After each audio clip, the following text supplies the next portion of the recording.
ಎಲ್ರಿಗೂ ನಮಸ್ಕಾರ. ಗೃಹಲಕ್ಷ್ಮಿ 26ನೇ ಕಂತು ಶುಕ್ರವಾರ ಖಂಡಿತವಾಗ್ಲೂ ಜಮೆ ಆಗತ್ತೆ. ಎಸ್, ತುಂಬ ಜನ ಫುಲ್ ಶಾಕ್ ಆಗಿಬಿಡ್ತೀರಾ. ಹಣ ಜಮೆ ಆಗೋದು ಹೌದಾ, ಹಣ ಜಮೆ ಆಗೋದು ಹೌದಾ, ಹಣ ಜಮೆ ಆಗೋದು ಹೌದಾ ಅಂದರೆ ನಂಬಲಿಕ್ಕಾಗಲ್ಲ ಕೆಲವರಿಗೆ. ಖಂಡಿತವಾಗ್ಲೂ ಹೌದು. ಯಾಕಂತಂದರೆ ಅವರಿಗೆ ಅನಿಸ್ತಾ ಇರುತ್ತೆ, ಹೌದಾ ಇದು ಜಮೆ ಆಗುವಂಥದ್ದು, ಹೌದಾ ಇದು ನಮಗೆ ನಂಬಲಿಕ್ಕಾಗಲ್ಲ ಅನ್ನುವಂಥದ್ದು ಒಂದಿಷ್ಟು ಜನರಿಗೆ ಇರುತ್ತೆ. ನಾನು ನಿಮಗೆ ತಿಳಿಸ್ಕೊಡ್ತೀನಿ ಯಾರಿಗೆ ಹಣ ಜಮೆ ಆಗುತ್ತೆ, ಯಾರಿಗೆ ಹಣ ಜಮೆ ಆಗೋದಿಲ್ಲ, ಏನು ಕತೆ ಕಂಪ್ಲೀಟಾಗಿ ತಿಳಿಸ್ಕೊಡ್ತೀನಿ. ವಿಡಿಯೋವನ್ನು ಕೊನೆವರೆಗೂ ನೋಡಿ. ಲೈಕ್ ಮಾಡಿಲ್ಲ ಅಂದರೆ ಮಾಡಿ, ಶೇರ್ ಮಾಡಿಲ್ಲ ಅಂದರೆ ಮಾಡಿ, ಸಬ್ಸ್ಕ್ರೈಬ್ ಮಾಡಿಲ್ಲ ಅಂದರೆ ಇದೇ ಕೂಡಲೇ ಮಾಡ್ಕೊಳ್ಳಿ ಸ್ನೇಹಿತರೆ. ಬನ್ನಿ ಇವತ್ತೊಂದು ವಿಡಿಯೋವನ್ನು ಶುರು ಮಾಡೋಣ. ಆ್ಯಂಡ್ ನಾನು ಎಲ್ರಿಗೂ ಹೇಳುವಂಥದ್ದಿಷ್ಟೇ, ನಾನು ಎಲ್ಲರ ಹತ್ರ ಕೇಳ್ಕೊಳ್ಳುವಂಥದ್ದಿಷ್ಟೇ. ಫಸ್ಟ್ ನಾನು ಹೇಳುವಂಥ ಒಂದಿಷ್ಟು ಕ್ರೈಟೀರಿಯಾವನ್ನು ಫಾಲೋ ಮಾಡಿ. ರೇಷನ್ ಕಾರ್ಡ್ ಅಪ್ಡೇಟನ್ನು ನಾನು ಆಲ್ರೆಡಿ ಹೇಳಿದೆ, ತುಂಬ ಜನರಿಗೆ ಹೇಳಿದ್ದೆ, ಈಗಲೂ ಕೂಡ ಹೇಳ್ತಾ ಇದ್ದೀನಿ, ಮುಂದೂ ಕೂಡ ಹೇಳ್ತೀನಿ. ಯಾಕಂತಂದರೆ ರೇಷನ್ ಕಾರ್ಡಿಂದನೇ ಈ ಒಂದು ಗೃಹಲಕ್ಷ್ಮಿ ಯೋಜನೆ ಹಣ ಜಮೆ ಆಗ್ತಾ ಇರುವಂಥದ್ದು. 2,000 ರೂಪಾಯಿ ಹಣ ತಿಂಗಳ ಬರ್ತಾ ಇರುವಂಥದ್ದು ಕೇವಲ ಈ ಒಂದು ಕಂತಿನಿಂದ. ನಾನು ಹೇಳ್ತಾ ಇರುವಂಥದ್ದಿಷ್ಟೇ. ಈಗ ನಿಮಗೆ ಫಸ್ಟ್ ಏನಪ್ಪ ಅಂತಂದರೆ ನಾನು ನಿಮಗೆ ಎಷ್ಟು ಕಂತು ಬಂತು, ಯಾರಿಗೆ ಹಣ ಬಂತು ಅದೆಲ್ಲ ತಿಳಿಸ್ಕೊಡ್ತೀನಿ. ಅದಕ್ಕೂ ಮುಂಚೆ ದಯವಿಟ್ಟು ನಮ್ಮ ಚಾನಲ್ಗೆ ಸಬ್ಸ್ಕ್ರೈಬ್ ಮಾಡ್ಕೊಳ್ಳಿ, ಕಮೆಂಟ್ ಮಾಡ್ಕೊಳ್ಳಿ, ನಿಮ್ಮ ಅನಿಸಿಕೆ ಅಂತ ತಿಳಿಸಿ. ಈಗ ಒಂದಿಷ್ಟು ಜಿಲ್ಲೆಗಳ ಹೆಸರನ್ನು ಹೇಳ್ತಾ ಹೋಗ್ತೀನಿ. ಆ ಒಂದಿಷ್ಟು ಜಿಲ್ಲೆಗಳಿಗೆ, ನಿಮ್ಮ ಜಿಲ್ಲೆಗಳಿಗೂ ಹಣ ಜಮೆ ಆದರೂ ಆಗ್ಬೋದು. ಒಂದು ಬಾರಿ ಚೆಕ್ ಮಾಡಿಕೊಳ್ಳುವಂಥದ್ದು ಒಳ್ಳೆಯದು. ನಾನು ಹೇಳ್ತಾ ಇದ್ದೀನಲ್ಲ, ಯಾಕಂದ್ರೆ ತುಂಬ ಜನರಿಗೆ ಹಣ ಜಮೆ ಆಗಿಲ್ಲ, ತಲೆ ಕೆಡಿಸ್ಕೊಳ್ಳೋಂಥ ಅಗತ್ಯ ಇಲ್ಲ. ಫಸ್ಟ್ ಆಫ್ ಆಲ್ ನಾನು ಹೇಳುವಂಥದ್ದನ್ನು ಕೇಳಿಸ್ಕೊಳ್ಳಿ, ಜಮೆ ಆಗುತ್ತೆ. ಆ್ಯಂಡ್ ಅದ್ರ ಬಗ್ಗೆ ತಲೆ ಕೆಡಿಸ್ಕೊಳ್ಳೋಂಥ ಅಗತ್ಯ ಇಲ್ಲ. ಬನ್ನಿ ಶುರು ಮಾಡೋಣ. ಈಗ ಯಾರಿಗೆ ಹಣ ಜಮೆ ಆಗುತ್ತೆ ಇದು ತುಂಬ ಇಂಪಾರ್ಟೆಂಟ್. ಈಗ ಯಾರಿಗೆ ಹಣ ಬರುತ್ತೆ, ಈಗ ಇದನ್ನು ನೋಡ್ತಾ ಹೋಗೋಣ. ಈಗ ಯಾರಿಗೆ ಹಣ ಬರುತ್ತೆ ಅಂತ ನೋಡೋಣ. ಈಗ ಸಿಂಪಲ್ಲಾಗಿ ಈಗ ಒಂದಿಷ್ಟು ಜಿಲ್ಲೆಗಳಿಗೆ ಹಣ ಜಮೆ ಆಗ್ತಾಯಿದೆ. ಸದ್ಯದ ಮಟ್ಟಿನಲ್ಲಿ ಒಂದಿಷ್ಟು ಜಿಲ್ಲೆಗಳಿಗೆ ಹಣ ಜಮೆ ಆಗ್ತಾಯಿದೆ. ಸರ್ಕಾರ ಈಗ ಸದ್ಯದ ಮಟ್ಟಿನಲ್ಲಿ ಒಂದಿಷ್ಟು ಆದೇಶವನ್ನು ಹೊರಡಿಸಿರುವಂಥದ್ದು. ಯಾರಿಗೆಲ್ಲ ಹಣ ಜಮೆ ಆಗುತ್ತೆ ಅಂತ ನೋಡ್ತಾ ಹೋಗೋಣ. ಫಸ್ಟ್ ಹಾವೇರಿ, ಉಡುಪಿ, ದಕ್ಷಿಣ ಕನ್ನಡ, ಉತ್ತರ ಕನ್ನಡ, ಮಂಡ್ಯ, ಮೈಸೂರು, ಕೊಡಗು, ಕೊಪ್ಪಳ, ಬಳ್ಳಾರಿ. ಇದು ಫಸ್ಟ್ ಒಂದಿಷ್ಟು ಕ್ಯಾಟಗರಿ, ಅಂದರೆ ಈ ಇಷ್ಟು ಕ್ಯಾಟಗರಿ ಒಂದಿಷ್ಟು ಫಸ್ಟ್ ಕ್ಯಾಟಗರಿ ಜಿಲ್ಲೆಗಳು. 2ನೇ ಕ್ಯಾಟಗರಿ, 3ನೇ ಕ್ಯಾಟಗರಿ, 4ನೇ ಕ್ಯಾಟಗರಿ, ಅಂದರೆ 4 ಹಂತದಲ್ಲಿ, ಕ್ಯಾಟಗರಿ ಅಂತಲ್ಲ, ಅದಕ್ಕೊಂದು ಪ್ಲೇಸ್. ಈಗ 4 ಹಂತದಲ್ಲಿ ಜಮೆ ಆಗ್ತಾಯಿದೆ.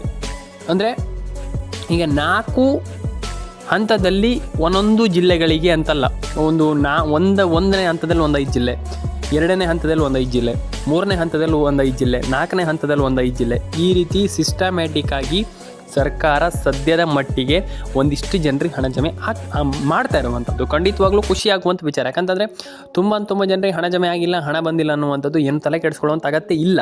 ನಾನು ಎಲ್ರಿಗೂ ಹೇಳುವಂಥದ್ದು ಇಷ್ಟೇ, ತಲೆ ಕೆಡಿಸ್ಕೊಳ್ಳೋಂಥ ಅಗತ್ಯ ಇಲ್ಲ. First of all ration card ಅಪ್ಡೇಟನ್ನು ಮಾಡ್ಕೊಳ್ಳಿ, ಪ್ಯಾನ್ ಕಾರ್ಡ್ ಅಪ್ಡೇಟನ್ನು ಮಾಡ್ಕೊಳ್ಳಿ, ಆಧಾರ್ ಕಾರ್ಡ್ ಅಪ್ಡೇಟನ್ನು ಮಾಡ್ಕೊಳ್ಳಿ. ನಾನು ಎಲ್ರಿಗೂ ಹೇಳುವಂಥದ್ದು ಇಷ್ಟೇ. ಏನು ಕಮೆಂಟ್ ಬಾಕ್ಸಲ್ಲಿ ಬಂದು ಕಮೆಂಟ್ ಮಾಡಿ. ತುಂಬ ಜನ ಇದನ್ನು ಮಾಡ್ತಾ ಇಲ್ಲ. ನಾನು ಎಲ್ರಿಗೂ ಹೇಳುವಂಥದ್ದು ಇಷ್ಟೇ, ಕಮೆಂಟ್ ಬಾಕ್ಸಲ್ಲಿ ಬಂದುಬಿಟ್ಟು ಕಮೆಂಟ್ ಮಾಡಿ, ನಿಮ್ಮ ಅನಿಸಿಕೆ ಏನಿದೆ ತಿಳಿಸ್ಕೊಡಿ. ಯಾಕಂತಂದರೆ ತುಂಬ ಇಂಪಾರ್ಟೆಂಟ್. ಹಾಗಾಗಿ ಇನ್ನೊಂದು ವಿಚಾರ ಏನಪ್ಪ ಅಂತಂದರೆ, ಇಂಥ ಕಂಟೆಂಟನ್ನು ನಾನು ನಿಮಗೆ ಕೊಡ್ತೇನೆ. ಯಾಕಂತಂದರೆ ಇದು ನಾನು ಹೇಳ್ತಾ ಇರುವಂಥದ್ದು. ಯಾಕಂತಂದರೆ ವ್ಯಾಲ್ಯೂ ಆಗಿರುವಂಥ ಕಂಟೆಂಟನ್ನು ಕೊಡ್ತೇನೆ ನಮ್ಮ ಒಂದು ಚಾನಲಲ್ಲಿ. ನಾನು ಖಂಡಿತವಾಗ್ಲೂ ನಿಮ್ಗೆ ಹೇಳ್ತೀನಿ, ಖಂಡಿತವಾಗ್ಲೂ ಹಣ ಜಮೆ ಆಗಬೇಕಂತಂದ್ರೆ ಒಂದು ಬಾರಿ ನಮ್ಮ ಚಾನಲನ್ನು ಸಬ್ಸ್ಕ್ರೈಬನ್ನು ಮಾಡ್ಕೊಳ್ಳಿ ಸ್ನೇಹಿತರೆ. ಇದಾದಮೇಲೆ ಯಾರ ಅಕೌಂಟಿಗೆ ಹಣ ಬರುತ್ತೆ. ಈಗ ಯಾರ್ಯಾರ ಅಕೌಂಟಿಗೆ ಹಣ ಜಮೆ ಆಗುತ್ತೆ ಅನ್ನುವಂಥದ್ದನ್ನು ನೋಡೋಣ. ಈಗ ಆಲ್ಮೋಸ್ಟ್ ಎಲ್ಲರ ಅಕೌಂಟಿಗೆ ಹಣ ಜಮೆ ಆಗಿಲ್ಲ ಅಂತಂದರೆ ತಲೆ ಕೆಡಿಸ್ಕೊಳ್ಳುವಂಥ ಅಗತ್ಯ ಇಲ್ಲ. ಅಂದರೆ ಎಲ್ಲರ ಅಕೌಂಟಿಗೆ ಅಂತಲ್ಲ, ಸ್ವಲ್ಪ ಜನರ ಅಕೌಂಟಿಗೆ ಹಣ ಜಮೆ ಆಗಿಲ್ಲ ಇನ್ನೂ ಕೂಡ. ಈಗ ಏನು ಮಾಡಬೇಕು ಅದ್ರ ಬಗ್ಗೆ ಒಂದಿಷ್ಟು ಪಾಯಿಂಟ್ಸನ್ನು ನಾನು ನಿಮ್ಗೆ ಹೇಳ್ತಾ ಹೋಗ್ತೀನಿ. ಆ ಒಂದು ಪಾಯಿಂಟ್ಸನ್ನು ಒಂದು ಬಾರಿ ನೋಟ್ ಮಾಡ್ಕೊಳ್ಳಿ. ಯಾಕಂತಂದರೆ ತುಂಬ ಒಳ್ಳೆಯದು. ಯಾಕಂತಂದರೆ ಕೆಲವರಿಗೆ ಹಣ ಜಮೆ ಆಗಿಲ್ಲ, ತಲೆ ಕೆಡಿಸ್ಕೊಳ್ಳೋಂಥ ಅಗತ್ಯ ಇಲ್ಲ. ನಾನು ಆಲ್ರೆಡಿ ಹೇಳಿದೆ, ಇದ್ರ ಬಗ್ಗೆ ನಾನು ಆಲ್ರೆಡಿ ಹೇಳಿದೆ, ತಲೆ ಕೆಡಿಸ್ಕೊಳ್ಳೋಂಥ ಅಗತ್ಯ ಇಲ್ಲ. ಆದರೂ ತುಂಬ ಜನ ಫುಲ್ ಟೆನ್ಷನ್ ಆಗಿಬಿಡ್ತೀರ. ಅಂತಂದ್ರೆ ಅಯ್ಯೋ ನಮ್ಗೆ ಹಣ ಜಮೆ ಆಗಿಲ್ವಲ್ಲ ಸರ್, ಹಾಗೆ ಸರ್, ಹೀಗೆ ಸರ್. ಫಸ್ಟ್ ಹೇಳ್ತೀನಿ ಕೇಳಿಸ್ಕೊಳ್ಳಿ. ಫಸ್ಟ್ ತಲೆ ಕೆಡಿಸ್ಕೊಳ್ಳಿಕ್ಕೆ ಹೋಗ್ಬೇಡಿ. ಕೊನೆವರೆಗೂ ವಿಡಿಯೋವನ್ನು ನೋಡುವಂಥ ತುಂಬ ಇಂಪಾರ್ಟೆಂಟ್. ಹಾಗಾಗಿ ಕೊನೆವರೆಗೂ ವಿಡಿಯೋವನ್ನು ನೋಡಿ. ಏನಂತಂದರೆ ಇಲ್ಲಿ ಒಂದು ವಿಚಾರ, ಇಲ್ಲಿ ಸಬ್ಸ್ಕ್ರೈಬ್ ಮಾಡಿ. ಆ್ಯಂಡ್ ಇನ್ನೊಂದು, ನೀವು ನಾನು ಹೇಳುವಂಥದ್ದಿಷ್ಟು, NCPI ಮ್ಯಾಪಿಂಗನ್ನು ಮಾಡಿಲ್ಲ ಅಂತಂದರೆ ಮಾಡಿ. EKYC ಮಾಡ್ಕೊಳ್ಳಿ. EKYC ತುಂಬ ಇಂಪಾರ್ಟೆಂಟ್. ನಾನು ಪ್ರತಿಯೊಬ್ಬರಿಗೆ ಹೇಳಿದ್ದೀನಿ, EKYC, NCPI ಮ್ಯಾಪಿಂಗ್ ಎಲ್ಲ ಮಾಡ್ಕೊಳ್ಳಿ. ಎಲ್ಲರ ಅಕೌಂಟಿಗೆ ಹಣ ಜಮೆ ಆಗಲಿ. ಆ್ಯಂಡ್ ಸಬ್ಸ್ಕ್ರೈಬನ್ನು ಮಾಡ್ಕೊಳ್ಳಿ. ನಾನು ಹೇಳುವಂಥದ್ದಿಷ್ಟು, ಎಲ್ಲರೂ ಕೂಡ ಕಮೆಂಟನ್ನು ಮಾಡಿ. ಆ್ಯಂಡ್ ಇನ್ನೊಂದು ಹೇಳುವಂಥದ್ದು, ನಾನು ಇಷ್ಟೇ ಹೇಳುವಂಥದ್ದು, ಯಾರೆಲ್ಲ ರೇಷನ್ ಕಾರ್ಡ್ ಅಪ್ಡೇಟ್ ಆಗಿಲ್ಲ, ಆಧಾರ್ ಕಾರ್ಡ್ ಅಪ್ಡೇಟ್ ಆಗಿಲ್ಲ, ಪ್ಯಾನ್ ಕಾರ್ಡ್ ಅಪ್ಡೇಟ್ ಆಗಿಲ್ಲ, ದಯವಿಟ್ಟು ಮಾಡ್ಕೊಳ್ಳಿ. ಎಲ್ಲರ ಅಕೌಂಟಿಗೆ ಹಣ ಜಮೆ ಆಗುವಂಥ ಸಾಧ್ಯತೆ ಇದೆ. ಪ್ರತಿಯೊಬ್ಬರ ಅಕೌಂಟಿಗೂ ಹಣ ಬರುವಂಥ ಎಲ್ಲ ಸಾಧ್ಯತೆ ಇರುವಂಥದ್ದು. ನೋಡಿ ಯಾರಿಗೆ ಹಣ ಬರುತ್ತೆ, ಹಣ ಬರಲ್ಲ, ಅದ್ರ ಬಗ್ಗೆ ನಾನು ನಿಮಗೆ ನೆಕ್ಸ್ಟ್ ವಿಡಿಯೋದಲ್ಲಿ ತಿಳಿಸ್ಕೊಡ್ತೀನಿ ಅಂತ ಹೇಳ್ತಾ. ಆ್ಯಂಡ್ ಇನ್ನೊಂದು ವಿಚಾರ ಏನಪ್ಪ ಅಂತಂದರೆ, ಇಲ್ಲಿ ಮೈನ್ ಥಿಂಗ್ಸ್ ಏನಪ್ಪ ಅಂತಂದರೆ, ಇಲ್ಲಿ ನಾನು ಆಲ್ರೆಡಿ ಹೇಳಿದೆ ಎಲ್ರಿಗೂ ಕೂಡ, ಮೇಯ್ನಾಗಿ ಇಲ್ಲಿ ಎಲ್ಲರೂ ಕೂಡ ರೇಷನ್ ಕಾರ್ಡ್ ಅಪ್ಡೇಟನ್ನು ಮಾಡಲೇಬೇಕು. ನಾನು ಹೇಳಿದ್ದೀನಿ, ಆಲ್ಮೋಸ್ಟ್ ಎಲ್ರಿಗೂ ಹೇಳಿದ್ದೀನಿ ನಾನು. ಮತ್ತು ಇನ್ನೊಂದು, ಹಾಗಾಗಿ ಕಾಮೆಂಟ್ ಸೆಕ್ಷನಲ್ಲಿ ಬಂದ್ಬಿಟ್ಟು ಕಮೆಂಟ್ ಮಾಡಿ, ಒಂದು ಬಾರಿ ಕಾಮೆಂಟ್ ಮಾಡ್ಕೊಳ್ಳಿ, ನಿಮ್ಮ ಅನಿಸಿಕೆ ಏನಿದೆ ಅಂತ ಅದನ್ನು ತಿಳಿಸ್ಕೊಡಿ. ಖಂಡಿತವಾಗ್ಲೂ ಎಲ್ರಿಗೂ ಅರ್ಥ ಆಗುತ್ತೆ. ನಿಮ್ಮ ಅನಿಸಿಕೆ ಏನಿದೆ ಅದನ್ನು ತಿಳಿಸ್ಕೊಡಿ. ಆ್ಯಂಡ್ ಎಲ್ಲರ ಅಕೌಂಟಿಗೆ ಹಣ ಜಮೆ ಆಗಲಿ ಅಂತ ಕೇಳ್ಕೊಳ್ತೀನಿ. ಎಲ್ರಿಗೂ ಒಳ್ಳೆಯದಾಗಲಿ ಆ್ಯಂಡ್ ಎಲ್ಲರ ಅಕೌಂಟಿಗೆ ಹಣ ಬರಲಿ. ಆ್ಯಂಡ್ ಸಬ್ಸ್ಕ್ರೈಬ್ ಮಾಡ್ಕೊಳ್ಳಿ, ನಿಮ್ಮ ಅನಿಸಿಕೆ ಏನಿದೆ ಅದನ್ನು ತಿಳಿಸ್ಕೊಡಿ. ಆ್ಯಂಡ್ ಡೆಫಿನೆಟಾಗಿ ನಾನು ಎಲ್ರಿಗೂ ಹೇಳುವಂಥದ್ದು ಇಷ್ಟೇ, ಸಿಂಪಲಾಗಿ ಎಲ್ಲರ ಅಕೌಂಟಿಗೆ ಹಣ ಬರಲಿ ಅಂತ ಕೇಳ್ಕೊಳ್ತೀನಿ. ಆ್ಯಂಡ್ ಎಲ್ಲರೂ ಕೂಡ ನಾನು ಏನು ಹೇಳಿದೆ, KYC ಅಂತಲ್ಲ, ಏನು ಹೇಳಿದೆ ಅದನ್ನು ಫಾಲೋ ಮಾಡ್ಕೊಳ್ಳಿ, ಎಲ್ಲರ ಅಕೌಂಟಿಗೆ ಹಣ ಬರಲಿ. ಆ್ಯಂಡ್ ಅದರೊಟ್ಟಿಗೆ ವೀಡಿಯೋವನ್ನು ಯಾರೂ ಕೂಡ ಮಧ್ಯದಲ್ಲಿ ಸ್ಕಿಪ್ ಮಾಡಲಿಕ್ಕೆ ಹೋಗ್ಬೇಡಿ, ಕೊನೆ ಅಂದರೆ ಕೊನೆವರೆಗೂ ನೋಡಿ ಸ್ನೇಹಿತರೆ. ಹೇಳ್ಬೋದು ಸ್ನೇಹಿತರೆ, ಅದನ್ನೆಲ್ಲ ಬೇಗ ಮಾಡ್ಕೊಳ್ಳುವಂಥದ್ದು ತುಂಬ ಇಂಪಾರ್ಟೆಂಟ್. ಅದನ್ನೆಲ್ಲ ಬೇಗ ಮಾಡ್ಕೊಳ್ಳಿ ಅಂತ ಹೇಳಲಿಕ್ಕೆ ಇಷ್ಟಪಡ್ತೇನೆ. ಆ್ಯಂಡ್ ಈಗ ಇನ್ನೊಂದು ವಿಚಾರ ಏನಪ್ಪ ಅಂತಂದರೆ, PAN card update, Aadhaar card update, ಈ ರೀತಿ ಅಪ್ಡೇಟ್ನೆಲ್ಲ ಬೇಗ ಮಾಡ್ಕೊಳ್ಳಿ ಸ್ನೇಹಿತರೆ. ಮಾತಲ್ಲ, ಯಾಕಪ್ಪ ಅಂತಂದರೆ ಈಗ ಒಬ್ಬರು ಸಚಿವರು ನಾವು 2,000 ರೂಪಾಯಿ ನಾಳೆಯಿಂದ ಹಾಕ್ತೀವಿ ಅನ್ನುವಂಥದ್ದು ಕೋಟಿಯ ಒಂದು ಮಾತಾಗುತ್ತೆ. ಹಾಗಾಗಿ ಈಗ 2,000 ರೂಪಾಯಿ ಅಂತಂದರೆ ಸಣ್ಣ ಅಮೌಂಟ್ ಅಲ್ಲ. ಡೆಫಿನೆಟಾಗಿ ಕೋಟಿಯನ್ನು ಒಂದೇ ಕ್ಷಣದಲ್ಲಿ ನಾವು ನಾಳೆ ಹಾಕ್ತೀವಿ ಅಂತಂದರೆ ಆಯ್ತಲ್ಲ, ಇಂದಿಷ್ಟು ಕೋಟಿ ಹೋಯಿತು, ಅದೇ ಹೇಳ್ತಾ ಇರುವಂಥದ್ದು. ಅಂದರೆ ಹೋಯ್ತು ಅಂದರೆ ಹಾಗಲ್ಲ, ಅವರು ಬಿಡುಗಡೆ ಮಾಡ್ತಾ ಇರುವಂಥದ್ದು ನಮ್ಗೆ ಖುಷಿ ಇದೆ ಅಂತಲೇ ಹೇಳ್ಬೋದು. ಆ್ಯಂಡ್ ಡೆಫಿನೆಟಾಗಿ ಎಲ್ರಿಗೂ ಒಳ್ಳೆಯದಾಗಲ್ಲ ಅಂತ ಹೇಳ್ತಾರೆ. ಲೈಕ್ ಮಾಡ್ಕೊಳ್ಳಿ, ಶೇರ್ ಮಾಡ್ಕೊಳ್ಳಿ, ಕಮೆಂಟ್ ಮಾಡ್ಕೊಳ್ಳಿ. ಆ್ಯಂಡ್ ಇನ್ನೊಂದು ವಿಚಾರ, ಈಗ DBT ಮುಖಾಂತರ ಹಣವನ್ನು ಹಾಕ್ತಾ ಇರುವಂಥದ್ದು ಸರ್ಕಾರ ಏನು ಮಾಡ್ತಾ ಇದೆ ಅನ್ನುವಂಥದ್ದು ಒಂದಿಷ್ಟು ಜನರಿಗೆ ಕ್ಯೂರಿಯಾಸಿಟಿ ಇದೆ. ಅಂದರೆ ಈಗ ಹಣ ಜಮೆ ಆಗ್ತಾ ಇಲ್ಲ, ನಮಗೆ ಹಣ ಬಂದಿಲ್ಲ, ನಮಗೆ ಇಲ್ಲಿ ಸರ್ಕಾರದ ಹತ್ರ ಹಣ ಇಲ್ವಾ, ಹಾಗೆ ಹೀಗೆ ಅನ್ನುವಂಥ ಒಂದಿಷ್ಟು ಕ್ವೆಶನ್ಗಳು ಮತ್ತು ಒಂದಿಷ್ಟು ಜನರಿಗೆ ಒಂದು ಕ್ಯೂರಿಯಾಸಿಟಿಗಳು ಹೆಚ್ಚಾಗ್ತಾ ಇದೆ. ಈಗ ನಾನು ಹೇಳ್ತೇನೆ, ಕೇಳಿಸ್ಕೊಳ್ಳಿ. ಈಗ ಯಾರ್ಯಾರಿಗೆಲ್ಲ ಎಷ್ಟೆಷ್ಟು ಹಣ ಬರಬೇಕು, ಯಾರ್ಯಾರಿಗೆಲ್ಲ ಎಷ್ಟೆಷ್ಟು ಹಣ ಈಗ ಆಲ್ಮೋಸ್ಟ್ ಈಗ ತುಂಬ ಜನ ಪಡ್ಕೊಂಡಿದ್ದೀರಿ ಹಣವನ್ನು, ಆದರೆ ಕೆಲವರು ಹಣವನ್ನು ಪಡ್ಕೊಂಡಿಲ್ಲ, ಅಂಥವ್ರು ಏನು ಮಾಡಬೇಕು ಅನ್ನುವಂಥದ್ದನ್ನು ನಾನು ನಿಮಗೆ ತಿಳಿಸ್ಕೊಡ್ತೀನಿ. ಇಲ್ಲಿ ಫಸ್ಟ್ ಆಫ್ ಆಲ್ ಲೈಕ್ ಮಾಡಿಲ್ಲ ಅಂದರೆ ದಯವಿಟ್ಟು ಲೈಕ್ ಮಾಡ್ಕೊಳ್ಳಿ. ನೀವು ಮಾಡೋ ಒಂದೇ ಒಂದು ಲೈಕಿಂದ ನಿಮಗೆ ತುಂಬ ಮಾಹಿತಿಗಳು ಸಿಗುತ್ತೆ. ನಾನು ಪ್ರತಿಯೊಬ್ಬರಿಗೆ ಹೇಳ್ತಾ ಇದ್ದೀನಿ, ನೀವು ಒಂದೇ ಒಂದು ಲೈಕ್ ಮಾಡ್ಕೊಳ್ಳಿ, ಡೆಫಿನೆಟಾಗಿ ಹಣ ಜಮೆ ಆಗುತ್ತೆ. ವರಿ ಮಾಡ್ಕೊಳ್ಳುವಂಥ ಅಗತ್ಯ ಇಲ್ಲ ಅಂತ ನಾನು ಹೇಳಲಿಕ್ಕೆ ಇಷ್ಟಪಡ್ತೇನೆ. And ration card update, Aadhaar card update, PAN card update, ಈ ರೀತಿ ಅಪ್ಡೇಟ್ಗಳನ್ನೆಲ್ಲ ತುಂಬ ಜನ ಮಾಡ್ತಾಯಿಲ್ಲ. ಮಾಡ್ಕೊಳ್ಳಿ, ಯಾಕಪ್ಪ ಅಂತಂದರೆ ಇದು ತುಂಬ ಇಂಪಾರ್ಟೆಂಟ್ ಆಗುತ್ತೆ. ಆ್ಯಂಡ್ ತುಂಬ ಜನರಿಗೆ ಇಲ್ಲಿ ತುಂಬ ಇಂಪಾರ್ಟೆಂಟ್ ಆಗುವಂಥ ಒಂದು ಏನಂತಂದರೆ ಆಲ್ಮೋಸ್ಟ್ ತುಂಬ ಜನರಿಗೆ ನಾನು ಹೇಳಿದ್ದೆ, ಆದರೆ ಇಲ್ಲಿ ತುಂಬ ಇಂಪಾರ್ಟೆಂಟ್ ಆಗುವಂಥ ಒಂದು ಯೋಜನೆ ಅಂತಲೇ ಹೇಳ್ಬೋದು. ಡೆಫಿನೆಟಾಗಿ ಎಲ್ರಿಗೂ ಹಣ ಜಮೆ ಆಗಲಿ. ಆ್ಯಂಡ್ KYC ಎಲ್ಲರೂ ಕೂಡ ಮಾಡ್ಕೊಳ್ಳಿ. ಆ್ಯಂಡ್ ಪ್ಯಾನ್ ಕಾರ್ಡ್ ಅಪ್ಡೇಟ್ ಮಾಡಿಲ್ಲ ಅಂದರೆ ಮಾಡ್ಕೊಳ್ಳಿ. ಆ್ಯಂಡ್ ಡೆಫಿನೆಟಾಗಿ ಆ್ಯಂಡ್ ಇಲ್ಲಿ 2,000 ರೂಪಾಯಿ ಹಣ ಬಂದಿದೆ ಅಂತಲೇ ಹೇಳ್ಬೋದು ತುಂಬ ಜನರಿಗೆ. ಎಲ್ರಿಗೂ ಒಳ್ಳೇದಾಗಲಿ ಅಂತ ಕೇಳ್ಕೊಳ್ತೀನಿ. ಯಾಕಪ್ಪ ಅಂತಂದು ತುಂಬ ಜನ ಇಲ್ಲಿ KYC ಮಾಡಿಲ್ಲ ಅನ್ನುವಂಥ ಒಂದು ಕೊರಗಲ್ಲಿದ್ದೀರಾ. ಅಂದರೆ KYC ನಾವು ಮಾಡೇ ಇಲ್ಲಲ್ಲ ಸರ್, ನಮಗೆ ಹೇಗೆ ಬರುತ್ತೆ ಹಾಗೆ ಅನ್ನುವಂಥದ್ದು, ಅದ್ರ ಬಗ್ಗೆನೂ ಕೂಡ ಟೆನ್ಷನ್ ಆಗಲಿಕ್ಕೆ ಹೋಗಬೇಡಿ.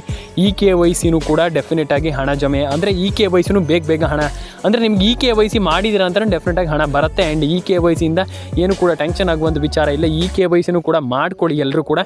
KYCಯಿಂದನೂ ಕೂಡ ಡೆಫಿನೆಟಾಗಿ ತುಂಬ ಜನರಿಗೆ ಹಣ ಜಮೆ ಆಗಿದೆ ಅಂತಲೇ ಹೇಳ್ಬೋದು. ಆ ಒಂದು ರಿಸಲ್ಟ್ ತುಂಬ ಜನರಿಗೆ ಶಾಕ್ ಅನಿಸ್ತು. ಯಾಕಪ್ಪ ಅಂತಂದರೆ KYC ಮಾಡಿನೇ ಡೆಫಿನೆಟಾಗಿ ತುಂಬ ಜನರಿಗೆ ಹಣ ಜಮೆ ಆಗಿದೆ. ಆ್ಯಂಡ್ ಇದೊಂದು ಖುಷಿ ಪಡುವಂಥ ವಿಚಾರ, ಆ್ಯಂಡ್ ಖುಷಿ ಆಗುವಂಥ ಸಂಗತಿ, ಆ್ಯಂಡ್ ಖುಷಿ ಪಡುವಂಥ ವಿಚಾರನೇ ಅಂತಲೇ ಹೇಳ್ಬೋದು. ಯಾಕಪ್ಪ ಅಂತಂದರೆ KYCಯಿಂದ ಹಣ ಬರುವಂಥದ್ದು ಆ್ಯಂಡ್ KYCಯಿಂದ ಹಣ ಪಡ್ಕೊಳ್ಳುವಂಥದ್ದು ಏನು ಸಣ್ಣ ವಿಚಾರ ಅಲ್ಲ. ಆ್ಯಂಡ್ 4,000 ರೂಪಾಯಿ ಹಣ ಬಂದಿರ್ಬೋದು, ಅಥವಾ 5,000 ರೂಪಾಯಿ, 6,000 ರೂಪಾಯಿ ಎಷ್ಟೇ ಇರ್ಬೋದು, ಅದರಲ್ಲಿ ಏನು ಕಮ್ಮಿ ಅಂತಲ್ಲ. ಡೆಫಿನೆಟಾಗಿ ಹಣ ಜಮೆ ಆಗುತ್ತೆ. ಇನ್ನು ಮುಂದೂ ಕೂಡ ಆಗಬೇಕಂತಂದ್ರೆ ಫಸ್ಟ್ ಆಫ್ ಆಲ್ ಮಾಡಬೇಕಾಗಿರುವಂಥದ್ದನ್ನು ನಾನು ಹೇಳಿದೆ. ಈಗ ಏನಪ್ಪ ಅಂದ್ರೆ ಒಂದು NCPI ಮ್ಯಾಪಿಗೆ ಒಂದು KYC ನಾನು ಪ್ರತಿ ಬಾರಿ ಹೇಳ್ತಾ ಇರ್ತೀನಿ, ಮಾಡಿ ಈ ರೀತಿ ಮಾಡಿ ಅಂತ. ಕೆಲವ್ರು ಮಾಡಲ್ಲ, ನಾನೇನು ಮಾಡಲಿಕ್ಕೆ ಆಗಲ್ಲ, ಅದ್ರ ಬಗ್ಗೆ ನಾನೇನು ಹೇಳಲ್ಲ. ಯಾಕಪ್ಪ ಅಂತಂದರೆ ಅವ್ರವ್ರ ಇಷ್ಟ. ನೀವು ಮಾಡ್ಬೋದು, ಈಗ ಮಾಡಿದವನು ಇರ್ಬೋದು, ಹೇಳಲಿಕ್ಕೆ ಆಗೋದಿಲ್ಲ. ಅಂದರೆ ನಿಮ್ಮ ಅನಿಸಿಕೆ ಹೇಗಿರುತ್ತೆ ಆ ಲೆವೆಲಿಗೆ, ಅಂತಂದರೆ ನಿಮ್ಮ ಮೈಂಡ್ ಸೆಟ್ ಯಾವ ರೀತಿ ಇರುತ್ತೆ ಅನ್ನುವಂಥದ್ದು ಮುಖ್ಯ ಆಗುತ್ತೆ. ನಾನು ಹೇಳುವಂಥದ್ದನ್ನು ಕೆಲಸವನ್ನು ಕೆಲವರು ಕರೆಕ್ಟಾಗಿ ಮಾಡ್ತಾರೆ, ಡೆಫಿನೆಟಾಗಿ ಹಣವನ್ನು ಪಡ್ಕೊಳ್ತಾರೆ. ಅದು ತುಂಬ ಖುಷಿ ಆಗುತ್ತೆ ನನಗೆ. ಯಾಕಪ್ಪ ಅಂತಂದರೆ ಹೇಳೋದನ್ನು ಮಾಡ್ತಾರೆ, KYC ಮಾಡಿ ಅದು ಮಾಡಿ ಇದು ಮಾಡಿ ಅಂತಂದರೆ ಪಟ್ಟ ಮಾಡ್ತಾರೆ. ಕೆಲವರು ಈ ಹಣವನ್ನು ಪಡ್ಕೊಳ್ತಾರೆ, ಡೆಫಿನೆಟಾಗಿ ಹಣ ಬರುತ್ತೆ. ಆದರೆ ಕೆಲವರು ಹಣವನ್ನು ಪಡ್ಕೊಳ್ಳಲ್ಲ, ಕೆಲವರು ಹಣ ಬರಲ್ಲ. ನಾನು ಅದೇ ಹೇಳ್ತಾ ಇರುವಂಥದ್ದು, ಇದನ್ನೆಲ್ಲ ಬೇಗ ಮಾಡ್ಕೊಳ್ಳಿ. ಆ್ಯಂಡ್ ಡೆಫಿನೆಟಾಗಿ ಎಲ್ರಿಗೂ ಒಳ್ಳೆಯದಾಗಲಿ ಅಂತ ಕೇಳ್ಕೊಳ್ತಾ. ಆ್ಯಂಡ್ ಆಲ್ರೆಡಿ ನಾನು ನಿಮಗೆ ತುಂಬ ಜನರಿಗೆ ಹೇಳಿದ್ದೆ, ಇದ್ರ ಬಗ್ಗೆ ಮತ್ತೊಮ್ಮೆ ಹೇಳುವಂಥದ್ದು ಏನು ಇಲ್ಲ. ನಾನು ಇದ್ರ ಬಗ್ಗೆ ಎಕ್ಸ್ಪ್ಲನೇಷನ್ ಕೊಟ್ಟಿದ್ದೆ ಮೊದಲೇ ಕೂಡ, ಈಗಲೂ ಕೊಡ್ತಾ ಇದ್ದೀನಿ. ಏನು ದೊಡ್ಡ ವಿಚಾರ ಅಲ್ಲ, ಸಿಂಪಲಾಗಿ ಹಣ ಬಂದೇ ಬರುತ್ತೆ. ಆ್ಯಂಡ್ ದಯವಿಟ್ಟು ವರಿ ಮಾಡ್ಕೊಳ್ಳಿಕ್ಕೆ ಹೋಗಬೇಡಿ. ಹಣ ಬಂದಿಲ್ಲ ಅಂದ ತಕ್ಷಣ ಟೆನ್ಷನ್ ಆಗುವಂಥದ್ದು, ಅಯ್ಯೋ ನಮ್ಗೆ ಹಣ ಬಂದಿಲ್ಲ, ಅದು ಬೇಡ. ಡೆಫಿನೆಟಾಗಿ ಹಣ ಬರಲಿ. ಆ್ಯಂಡ್ ಎಲ್ಲರ ಅಕೌಂಟಿಗೆ ಹಣ ಜಮೆ ಆಗಲಿ, ಎಲ್ಲರ ಅಕೌಂಟಿಗೆ ಹಣ ಬರಲಿ ಅಂತ ಹೇಳ್ತಾ ಲೈಕ್ ಮಾಡ್ಕೊಳ್ಳಿ, ಶೇರ್ ಮಾಡ್ಕೊಳ್ಳಿ, ಕಮೆಂಟ್ ಮಾಡ್ಕೊಳ್ಳಿ, ಸಬ್ಸ್ಕ್ರೈಬನ್ನು ಮಾಡ್ಕೊಳ್ಳಿ. ಎಲ್ರಿಗೂ ಒಳ್ಳೆಯದಾಗಲಿ ಅಂತ ಹೇಳ್ತಾ ಸ್ನೇಹಿತರೆ ಸಿಗೋಣ.